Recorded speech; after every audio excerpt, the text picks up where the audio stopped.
avec notre invité Claude Moniquet. Bonjour à vous. Bonjour. Et bienvenue sur Sud Radio, ancien agent de la Direction Générale de la Sécurité Extérieure, président du Centre Européen pour le Renseignement Stratégique et la Sécurité. Revendication de l'attentat par Daesh, l'organisation État islamique. D'abord, première question, est-ce que cette revendication est crédible pour vous ?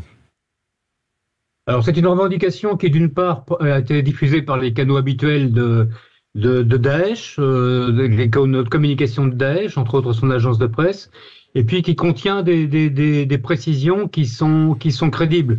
Donc oui, c'est une revendication clairement qui tient debout. Alors, manifestement, ça surprend une partie des autorités russes, et pas seulement, aussi ukrainiennes, puisque dès les premiers instants après l'attaque, certains officiels avaient commencé à accuser les Ukrainiens.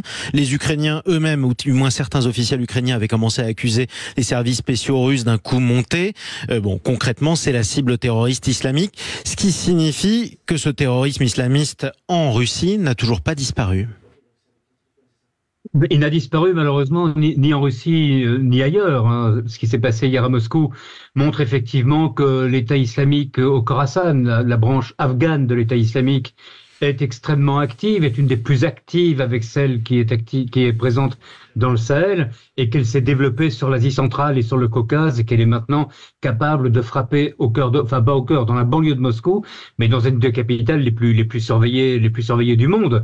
Et donc c'est un avertissement aussi pour l'Europe de l'Ouest et pour la France, qui va devoir organiser dans les mois à venir le 80e anniversaire du débarquement et bien entendu les Jeux Olympiques.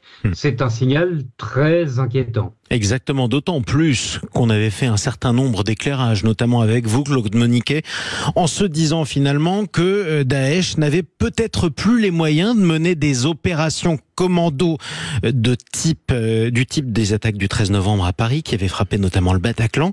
Eh bien ça, c'est la preuve que Daesh en a toujours les moyens. Ben écoutez, oui, c'est la preuve que Daesh, comme beaucoup d'autres organisations islamistes, a une capacité de résilience qui est énorme.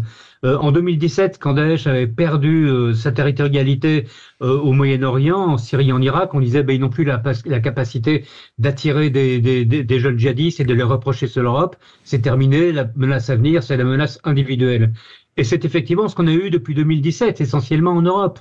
Depuis mai dernier, depuis mai 2023, Gérald Darmanin, entre autres, mais d'autres aussi, ont alerté sur le fait, attention, la menace structurelle peut revenir, et on a ces derniers mois, depuis le 7 octobre, démantelé plusieurs cellules, entre autres liées à Daesh, en Europe. Donc oui, hier, c'est une confirmation, et c'est aussi d'un point de vue symbolique, d'un point de vue de propagande, d'un point de vue d'incitation, c'est il faut le dire, une formidable victoire pour Daesh d'avoir réussi cet attentat terrible à Moscou. Mais justement, pourquoi frapper Moscou en ce moment ? Le monde entier avait presque les yeux rivés sur le conflit israélo-palestinien. La Russie est occupée, si j'ose dire, par la guerre en Ukraine. Pourquoi Daesh aurait décidé de frapper la capitale russe à ce moment précis ? Il y a plusieurs raisons qui expliquent cette volonté de frapper Moscou. Il y a une raison générique et générale. La Russie a toujours été la cible du terrorisme islamiste. Rappelez-vous 2002, les attentats du théâtre Nord-Est, les attentats de l'école de Beslan, et puis beaucoup plus récemment, entre 2011 et 2017, le métro de Moscou, l'aéroport de Domodedovo près de Moscou, Saint-Pétersbourg, Volgograd, etc. Ça, c'est la raison, c'est le contexte général. Il y a une raison stratégique actuelle. L'État islamique en Afghanistan, qui, on vient de le dire, est l'une des branches les plus actives, tente de s'implanter, de se développer en Asie centrale. Or, l'Asie centrale, les 5 pays d'Asie centrale, qui est leur gendarme, qui est leur protecteur, c'est la Russie. Donc, frapper la Russie a du sens. Et puis, il y a une raison qui est liée à la conjecture très récente. Pas plus tard que la semaine dernière, il y a eu une opération antiterroriste importante menée par le FSB en Ingouchie. Apparemment, les terroristes qui ont frappé hier seraient peut-être des islamistes ingouches. Et 6 ou 7 terroristes avaient été éliminés. Patrouchev, le patron du FSB, avait même fait lui-même le déplacement en Ingouchie, qui est une petite république à l'ouest de la Tchétchénie. Donc il y a une série de raisons à la fois générales, stratégiques et plus récentes qui explique cette volonté de frapper la Russie. Alors, dernière question, les États-Unis affirment avoir averti il y a plusieurs jours la Russie d'un risque d'attaque imminente, visant, je cite, des grands rassemblements. Deux questions en une, en quelque sorte. Est-ce que ça signifie, un, que malgré les vives tensions entre la Russie et l'Occident avec la guerre en Ukraine, la coopération antiterroriste continue? Est-ce que, deux, ça signifie que s'il n'y avait pas eu ces tensions, les Russes auraient peut-être recru les Américains? Alors oui, oui aux deux questions. Effectivement, il y a des contacts qui continuent à exister sur certains domaines très précis, très restreints, mais entre autres sur la lutte antiterroriste. D'ailleurs, les Britanniques et les Américains avaient aussi prévenu publiquement leurs ressortissants, donc même s'il n'y a pas eu de contact direct entre la CIA et le FSB, ça, c'est difficile à déterminer bien sûr. Les autorités russes ne pouvaient pas ne pas être au courant.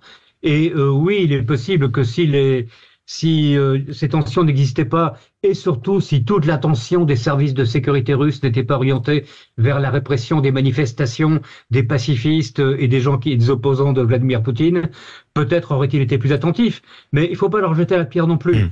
Rappelez-vous, septembre 2001, on a toujours dit que la CIA avait tous les éléments en main et le FBI pour arrêter les attentats, les empêcher, ça n'a pas été fait. En novembre 2015, malheureusement, la France était très impliquée dans la lutte antiterroriste. On savait qu'il y avait une menace massive sur la France. Ça n'a pas empêché les attentats du 13 novembre. Donc, aucun pays n'est immune et aucun service de renseignement de sécurité nulle part dans le monde n'est tout le temps à 100% prêt à faire face à la menace. En 7 jours sur 7, 24 heures sur 24. Et ce, quelles que soient les marges de manœuvre qui sont laissées aux 10 services de sécurité. Merci beaucoup pour cet éclairage. En tout cas, Claude Moniquet, ancien agent de la DGSE et président du Centre européen pour le renseignement stratégique et la sécurité. On viendra sur les conséquences incalculables à ce stade de cet attentat islamiste dans Moscou, notamment. Quel impact cela peut avoir sur la guerre en Ukraine?